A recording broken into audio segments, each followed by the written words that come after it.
శుక్లాంబరధరం విష్ణుం శశివర్ణం చతుర్భుజం ప్రసన్నవదనం ధ్యాయేత్ సర్వవిఘ్నోపశాంతయే అగజానన పద్మార్కం గజాననమహర్నిశం అనేకదంతం భక్తానాం ఏకదంతం ఉపాస్మహేత్. ఓం సరస్వతే నమస్తభ్యం వరదే కామరూపిణీం విద్యారంభం కరిష్యామి సిద్ధిర్భవతు మే సదా.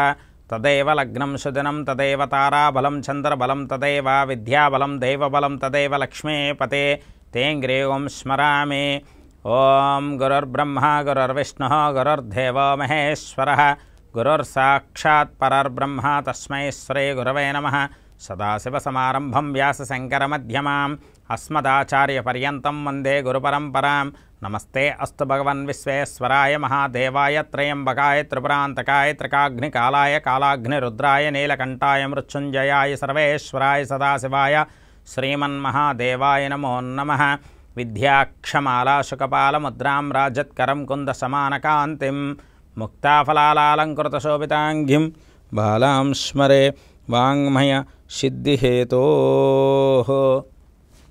ప్రేక్షకులకి బ్రహ్మవాక్కు కార్యక్రమానికి స్వాగతం సుస్వాగతం.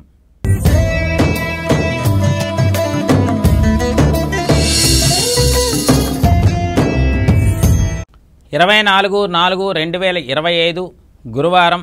నేటి పంచాంగం స్వస్తి శ్రీ శ్రీ విశ్వావసనామ సంవత్సరం ఉత్తరాయణ పుణ్యకాలం వసంత ఋతువు చైత్రమాసం. ఈరోజు సూర్యోదయం ఉదయం 5:44 మొదలవుతుంది. సూర్యాస్తమయం సాయంకాలం 6:18 మొదలవుతుంది. ఈరోజు తిథి చైత్ర బహుళ ఏకాదశి ఉదయం 10:14 వరకు, తదుపరి ద్వాదశి తిథి. ఈరోజు నక్షత్రం శతభిష నక్షత్రం ఉదయం 6:45 వరకు, తదుపరి పూర్వాభాద్ర నక్షత్రం. ఈరోజు యోగం బ్రహ్మయోగం ఉదయం 10:55 వరకు, తదుపరి ఐంద్రయోగం. ఈరోజు కరణం బాలవకరణం పగలు 11:59 వరకు, తదుపరి తైతుల కరణం. ఈరోజు శుభ సమయాలు ఉదయం 11:18 నుండి 11:54 వరకు. ఈరోజు రాహుకాలం పగలు 1:30 నుండి 3 గంటల వరకు. ఈరోజు యమగండ కాలం ఉదయం 6 గంటల నుండి 7:30 వరకు. ఈరోజు దుర్ముహూర్తం ఉదయం 10 గంటల నుండి 10:48 వరకు, పునః మధ్యాహ్నం 2:48 నుండి 3:36 వరకు. ఈరోజు వర్జం మధ్యాహ్నం 12:52 నుండి 2:23 వరకు. ఈరోజు అమృత గడియలు రాత్రి 10:04 నుండి 11:36 వరకు. ఈరోజు రాశి చక్రంలో ఉన్నటువంటి గ్రహస్థితి గమనాన్ని ఒకసారి పరిశీలించేద్దాం. మేషరాశిలో రవి, వృషభ రాశిలో గురువు, కర్కాటక రాశిలో కుజుడు, కన్యారాశిలో కేతువు, కుంభరాశిలో చంద్రుడు, మీనరాశిలో శుక్రుడు, రాహువు, బుధుడు, శనిగ్రహాలు. ఇక్కడ చాలా విశేషమైనటువంటి ఒక అద్భుతమైనటువంటి గ్రహమాలిక ఈరోజు అందరికీ కూడా వర్తించబోతోంది. అందరూ శ్రద్ధాభక్తులతో వినండి. తదుపరి మనం తెలుసుకోబోయే అంశం నేటి విశేషం.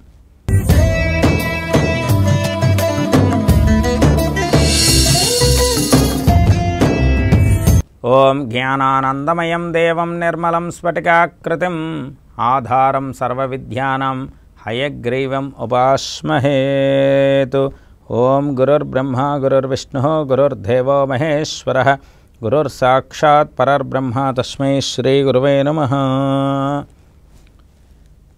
నగురోర్ అధికం తపః నగురోర్ అధికం పూజ్యః గురుర్వాక్యం పరం మూలం తస్మై శ్రీ గురవే నమః.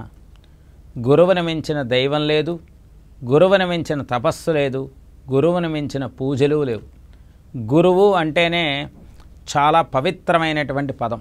ఈ యొక్క పవిత్రమైనటువంటి ఆ యొక్క గురువు శబ్దం మన జీవితాన్ని ఎంతవరకు నడిపిస్తుంది అంటే, ఆ యొక్క జీవితంలో ఉన్నటువంటి కష్టాల కడలి అంతా కూడా గురుర్వాక్యంలోనే ఉంటుంది. అంటే ఆ యొక్క గురువు చెప్పినటువంటి మాటని తూచా తప్పకుండా, ఎదురు ప్రశ్న వేయకుండా, గురువు చెప్పారు కాబట్టి చెయ్యాలి అనుకునేటువంటి శిష్య బృందానికి ఆ శిష్య బృందం చేసినటువంటి ఆ యొక్క తప్పొప్పులు కూడా గురువు భరించి ముందుకు సార్థకత్వం చేసుకొని వెళ్తారు అని మనకి అన్ని రకాలైనటువంటి ఆ యొక్క వేదవాంగ్మయంలో చెప్పబడింది. అందుకే శిష్య పాపం గురుని లభేతనన్నారు.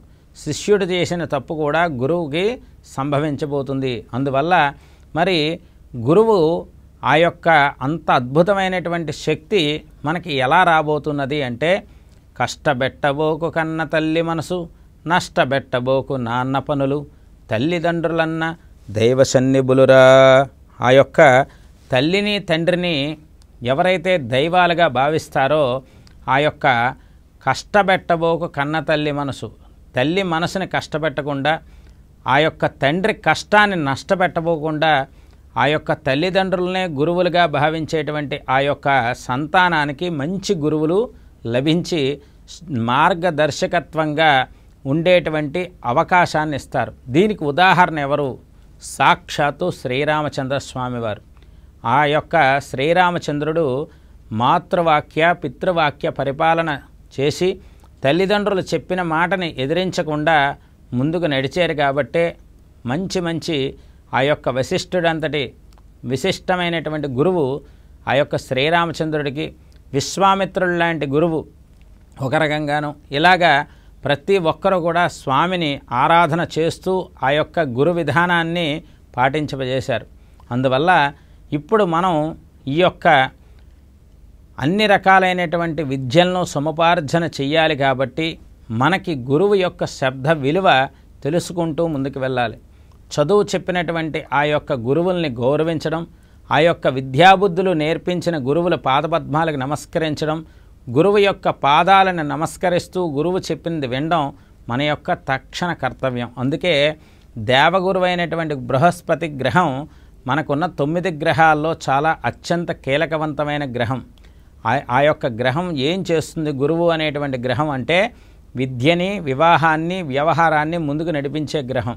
అందువల్ల ఈ గురువారం నాడు చక్కనైనటువంటి ఏకాదశి గురువారం వచ్చింది కాబట్టి మీ ఇంటి పురోహితుల వారిని గౌరవిస్తూ సత్కార్యం చేసుకుని వారికి విశిష్ట స్వయంపాక తాంబూలాది సత్కార్యములు చేసి వారి పాదపద్మాలకు నమస్కారం చేస్తే ఖచ్చితంగా ఆ ఇంటి పురోహితుల వారి యొక్క బ్రహ్మస్థానం నిలబడి వారి ఆశీర్వచనమే మీ యొక్క జీవితానికి సువర్ణ అధ్యాయంగా ముందుకు వెళ్తుంది.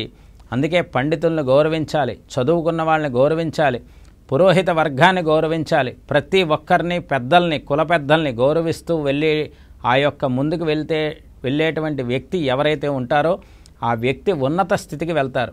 అందువల్ల మన జీవితంలో గౌరవం అనే పదం గురువు వల్లే వస్తుంది కాబట్టి ప్రతి ఒక్కరూ కూడా ఈరోజు గురు సాంప్రదాయ విధానంలో చక్కగా గురుదేవత ఆలయాలను సందర్శన చేయండి, బ్రాహ్మణ పండితులను గౌరవించండి. ఖచ్చితంగా మీరందరూ సుభిక్షంగా ఉంటారు. ఈ విధంగా నేటి విశేషాన్ని మనం తెలుసుకున్నాం. తదుపరి మనం తెలుసుకోబోయే అంశం గోచార రీత్యా నేటి 12 రాశుల యొక్క శుభ ఫలితాలు.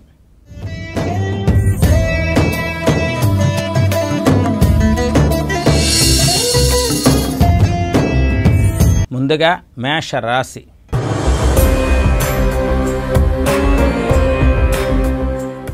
అశ్విని నక్షత్రం 1, 2, 3, 4 పాదాలు, భరణి 1, 2, 3, 4 పాదాలు, కృత్తిక 1వ పాదంలో ఉన్నటువంటి మేషరాశి జాతకులందరికీ కూడా సాధారణం కన్నా ఈరోజు కొంచెం అమితమైనటువంటి బాధ్యతలు అధికంగా ఉండే సందర్భం.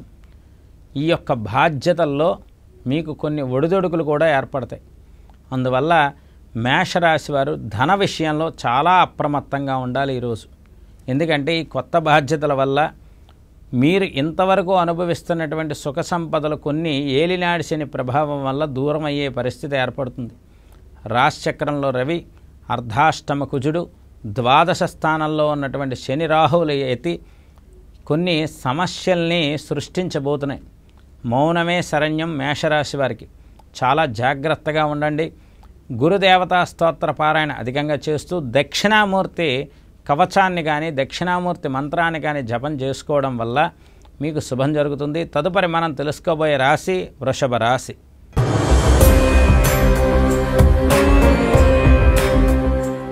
కృత్తికా నక్షత్రం 2, 3, 4 పాదాలు, రోహిణి 1, 2, 3, 4 పాదాలు, మృగశిర 1, 2 పాదాల్లో ఉన్నటువంటి ఈ యొక్క వృషభ రాశి జాతకులందరికీ కూడా చంద్రబలం తోడవుతోంది రానున్న కాలంలో. అంటే విజయ సాధన ఈ రోజు నుండి మొదలవుతుంది. ఓర్పు మాత్రం ఖచ్చితంగా వహించాలి వృషభ రాశి వారు. ఎంత ఓర్పు వహిస్తే మీ జీవితం అంత అద్భుతంగా ఉంటుంది. దక్షిణామూర్తి స్తోత్ర పారాయణ చేయడం వల్ల అలాగే శనగలు పసుపు రంగు వస్త్రంలో మూటకట్టి చక్కగా గురుదక్షిణగా బ్రాహ్మణ పండితులకి సమర్పించుకోవడం వల్ల, ఈ యొక్క శనగల దానం వల్ల గురువు యొక్క స్థితి మీకు ఉద్ధరించబడే విధంగా ఉంటుంది. తదుపరి మనం తెలుసుకోబోయే రాశి మిథున రాశి.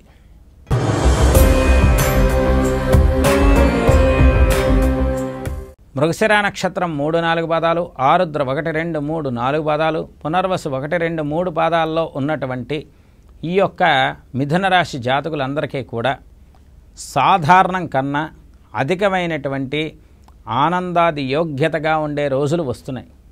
దీనికి నాంది ఈ ఏకాదశి గురువారం. అందువల్ల విశ్వావసనామ సంవత్సరంలో ఉన్నటువంటి మీ యొక్క గ్రహస్థితి గమన పరిస్థితి మేలు చేకూరే విధంగా ఉండబోతోంది మిథున రాశి వారికి. అందువల్ల చక్కనైనటువంటి చంద్రబలంతో దూసుకుపోతున్నారని చెప్పడంలో ఎటువంటి సందేహం లేదు. మిథున రాశి వారు చక్కగా శనగలు పసుపు రంగు వస్త్రాల్లో మూటకట్టి, 1 కేజీంపో శనగల్ని పసుపు రంగు వస్త్రంలో మూటకట్టి ఒక సద్బ్రాహ్మణ పండితుడైన మీ ఇంటి పురోహితుల వారికి చక్కగా మీ ఇంటి పురోహితుల వారికి గురుదక్షిణగా ఇవ్వడం వల్ల ఆ సద్బ్రాహ్మణ పండితుడి యొక్క ఆశీర్వచనమే మీకు శుభ పరిణామంగా ఏర్పడుతుంది. తదుపరి మనం తెలుసుకోబోయే రాశి కర్కాటక రాశి.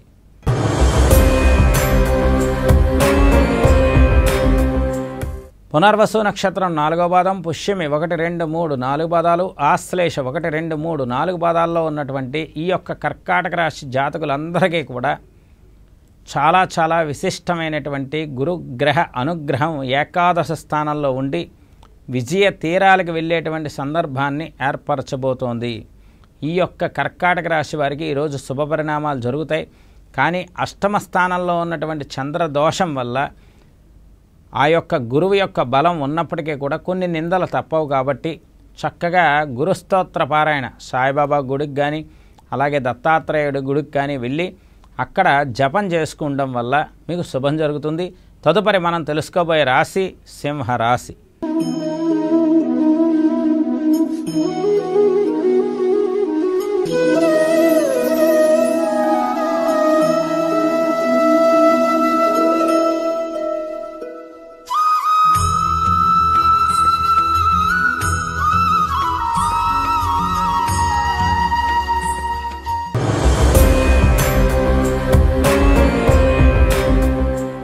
మఖా నక్షత్రం 1, 2, 3, 4 పాదాలు, పుబ్బా నక్షత్రం 1, 2, 3, 4 పాదాలు, ఉత్తరా నక్షత్రం 1వ పాదంలో ఉన్నటువంటి ఈ యొక్క సింహరాశి జాతకులకి సప్తమ స్థాన చంద్రబలం వల్ల ఆర్థిక ప్రయోజనం అధికంగా ఉంటుంది. దశమ కేంద్రంలో ఉన్నటువంటి గురుడు ఏకాదశ స్థానానికి వస్తున్నటువంటి రోజులు కాబట్టి సింహరాశి వారికి ఈ రోజు నుండి మేలు జరుగుతుంది. అష్టమ శని ప్రభావం అయితే ఉన్నది కావున పనులన్నీ నత్తనడక మీద వెళ్ళినప్పటికీ అంతిమ విజయం మీదే అవుతుంది. ఏ పని చేసినా కూడా మీ యొక్క జీవన గమనంలో ఆర్థిక సమతుల్యత ఇక నుండి కొత్త రకం కొత్త పుంతలు వేస్తుంది. నూతన గృహ నిర్మాణాది అధికార యోగ్యం సింహరాశి వారికి ఉన్నది. ఈ యొక్క సింహరాశి వారు సాయిబాబా వారికి పాలకోవా కనుక ఇవ్వగలిగితే, 1 కేజీ పాలకోవా కనుక ఇవ్వగలిగితే ఖచ్చితంగా ఆ యొక్క షిరిడీ సాయినాథుడి అనుగ్రహం మీ మీద ఉండి శుభం జరుగుతుంది. తదుపరి మనం తెలుసుకోబోయే రాశి కన్యా రాశి.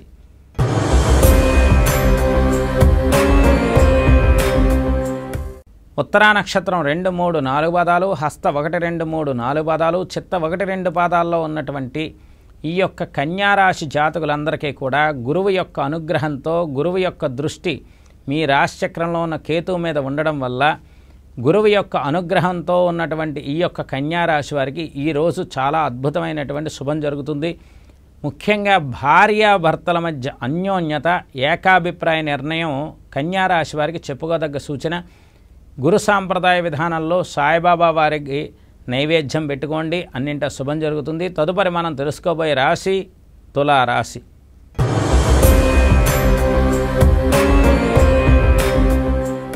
చిత్తా నక్షత్రం 3, 4 పాదాలు, స్వాతి 1, 2, 3, 4 పాదాలు, విశాఖ 1, 2, 3 పాదాల్లో ఉన్నటువంటి ఈ యొక్క తులారాశి జాతకులందరికీ కూడా మీ యొక్క సంతానం మీద మీకు అమితమైనటువంటి దృష్టి ఏర్పడడం ఈ గురువారం చెప్పుకోదగ్గ అనిర్వచనీయమైనటువంటి పరిస్థితి. అంటే ఇప్పటిదాకా మీ పిల్లలు ఏం చదువుతున్నారు, ఏం చేస్తున్నారు, ఎంతవరకు వీళ్ళ జీవితం వచ్చింది అనేటువంటి ఆలోచన ఇప్పటిదాకా తులారాశి వారికి ఒక ఎత్తుగా ఉంటే ఈ రోజు నుండి మీ యొక్క సంతాన విషయంలో మీరు తీసుకునే నిర్ణయాలు ఇంకొక రకంగా ఉంటాయి. ఎందుకంటే కుజుడి యొక్క చతుర్థ దృష్టి తులారాశి మీద ఉండి ఆ యొక్క తులారాశికి రాశ్యాధిపతి ఉచ్చంలో ఉన్నప్పుడు కొన్ని సంతానపరమైనటువంటి పరిస్థితులు కూడా మీరు బాగు చేయాలనే ఆలోచన అధికంగా ఉంటుంది. ఈ యొక్క తులారాశి వారు అష్టమంలో గురుడు ఉండి ఇబ్బంది పెడుతున్నప్పుడు ఇబ్బంది పడేటువంటి సందర్భాన్ని ఇస్తున్నారు కావున మీరు చక్కగా కేజీంపావు శనగల్ని పసుపు రంగు వస్త్రంలో మూటగట్టి బ్రాహ్మణ పండితుడికి దక్షిణతో సహా దానం ఇవ్వండి. ఖచ్చితంగా మీ ఇంటి పురోహితుల వారి ఆశీర్వచనమే మీకు మేలు శ్రీరామరక్షగా ఉంటుంది. తదుపరి మనం తెలుసుకోబోయే రాశి వృశ్చిక రాశి.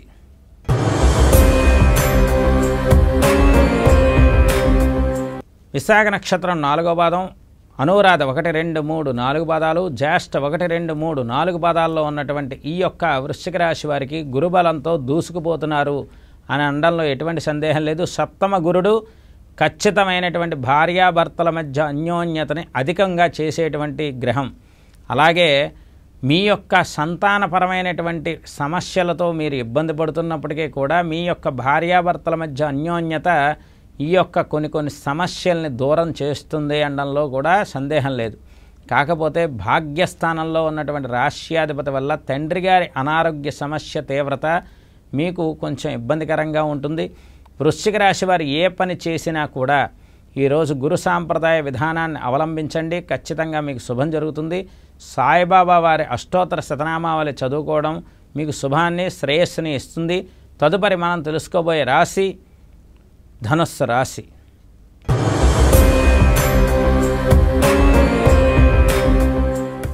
మూలా నక్షత్రం 1, 2, 3, 4 పాదాలు, పూర్వాషాఢ 1, 2, 3, 4 పాదాలు, ఉత్తరాషాఢ 1వ పాదంలో ఉన్నటువంటి ధనుస్సు రాశి జాతకులందరికీ కూడా 6వ ఇంట్లో ఉన్నటువంటి రాశ్యాధిపతి మృగశిరా నక్షత్రయుక్తంగా వస్తున్నటువంటి సందర్భంలో శత్రువులు ఇక నశించిపోయి శత్రువర్గం కూడా మిత్రవర్గంగా మీ వైపుకి పైన వేయేటువంటి సందర్భం, అన్ని రకాలైనటువంటి శుభ సందర్భాలు ధనుస్సు రాశి వారికి ప్రత్యక్షంగా కనబడేటువంటి ఏకాదశిగా ఈరోజు అభివర్ణించవచ్చు. అన్నింటా కూడా శుభయోగ్యమాలికగా ఉన్నది. ఏ పని చేసినా కలిసి వస్తుంది. సాధారణం కన్నా అధికమైనటువంటి ఆనందంగా ఉండేటువంటి పరిస్థితులు కూడా ఈ యొక్క ధనుస్సు రాశి వారికి ఏర్పడబోతున్నాయి.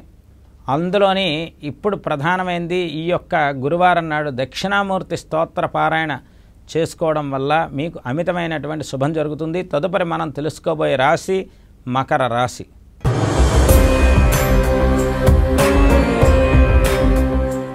ఉత్తరాషాఢ నక్షత్రం 2, 3, 4 పాదాలు, శ్రవణం 1, 2, 3, 4 పాదాలు, ధనిష్ట 1, 2 పాదాల్లో ఉన్న మకర రాశి వారికి గురుబలంతో దూసుకుపోతున్నారు అని అనడంలో ఎటువంటి సందేహం లేదు. చేపట్టబోయే ప్రతి పనిలోనే కూడా మీకు శుభం జరుగుతుంది. నూతన గృహ నిర్మాణాది అధికారములు, నూతన వ్యాపార రంగ ప్రవేశాది యోగ్యములు ఈ యొక్క మకర రాశి వారికి అధికంగా ఉన్నాయి. నష్టద్రవ్య ఆగమనం మకర రాశి వారికి ఉన్నది. అందువల్ల ప్రతి ఒక్క మకర రాశి వారు కూడా జాగ్రత్త వహిస్తూ ప్రతి పనిలోనే కూడా శుభాన్ని గురు సాంప్రదాయ విధంగా గురుస్తోత్ర పారాయణ చేసుకుంటూ ఉండడం వల్ల ఖచ్చితంగా శుభం జరుగుతుంది. తదుపరి మనం తెలుసుకోబోయే రాశి కుంభరాశి.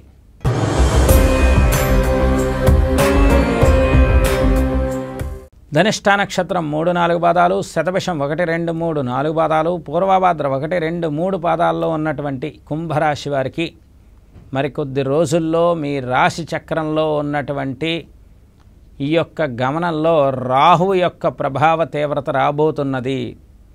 గురువు యొక్క పంచమ దృష్టి తీవ్రత యోగాన్ని ఇవ్వబోతున్నది. ఇది జాగ్రత్తగా చూడవలసినటువంటి పరిస్థితి కుంభరాశి వారికి ఎక్కువగా ఉంది. అందువల్ల ప్రస్తుతం చంద్రబలంతో దూసుకుపోతున్నారు ఈరోజు. కానీ రానున్న కాలం అంతా కూడా కొన్ని పరిస్థితులు తారుమారు కాబోతున్నాయి కుంభరాశి వారు. ఇది గమనించుకుని జాగ్రత్త వహిస్తూ ప్రతి పనిలోనే కూడా శుభాన్ని కోరుకుంటూ గురువు యొక్క సాంప్రదాయ విధానంలో శనగలు పసుపు రంగు వస్త్రంతో చక్కగా బ్రాహ్మణ పండితుడికి దక్షిణతో సహా దానం ఇవ్వండి. అలాగే కొన్ని పరిస్థితుల్లో మీరు ఈరోజు ఎట్టి పరిస్థితుల్లో కూడా మీ గురుదేవతల యొక్క ఆలయాన్ని సందర్శనం చేయండి. ఖచ్చితంగా మీకు శుభం జరుగుతుంది. తదుపరి మనం తెలుసుకోబోయే రాశి మీన రాశి.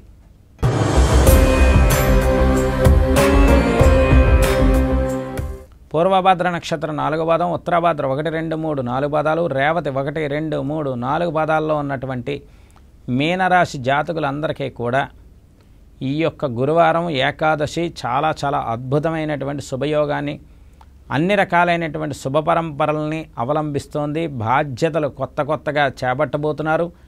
పదవి అత్యున్నత శిఖరాన్ని అందుకోబోతున్నారు. అన్నింటా కూడా యోగ్యవంతమైన కాలంగా కూడా చెప్పుకోవచ్చు. కాకపోతే కొన్ని సందర్భాల్లో మీరు నిందారోపణ పడేటువంటి అవకాశం కూడా ఉన్నది. కావున పరుల విషయంలో జోక్యం కలగజేసుకోకుండా మీ పని మీరు చూసుకుంటూ మౌన వ్రతాన్ని పాటించగలిగితే, గురు సాంప్రదాయ విధానంలో మీకు దగ్గరలో ఉన్న గురుదేవతల ఆలయాన్ని సందర్శించగలిగితే అద్భుతమైనటువంటి శుభపరిణామం జరుగుతుంది. ఈ విధంగా ద్వాదశ రాశుల నేటి శుభ ఫలితాలు విన్నారు. తదుపరి మనం తెలుసుకోబోయే అంశం నేటి ధర్మ సందేహాలు.